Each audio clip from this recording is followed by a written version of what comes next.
The Middle Ages are often remembered for castles, kings, and knights, but behind the stone walls and church bells existed a world far more brutal than most people today can imagine. Justice was harsh, punishments were cruel, and pain was considered a legitimate tool for extracting truth. Across Europe, powerful institutions designed apparatuses whose only purpose was to break the human body and spirit. What follows is a journey into the most horrifying torture methods of the medieval world, each one revealing the darkness of an age where fear ruled and mercy was rare. No instrument inspired more dread than the rack.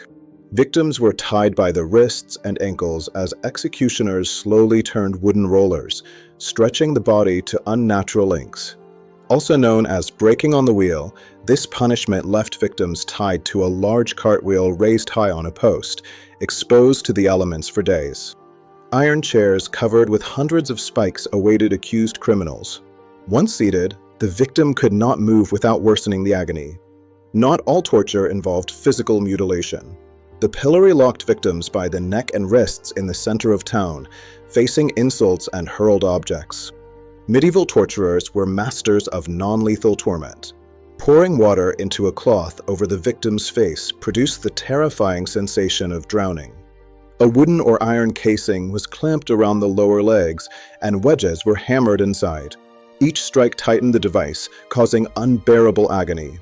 This small device could be carried in a torturer's belt. As the screws tightened, pressure increased on fingers or thumbs until joints strained and skin tore. Victims had their arms tied behind their back, then were hoisted upward by a rope attached to their wrists. The shoulders were strained to the edge of dislocation.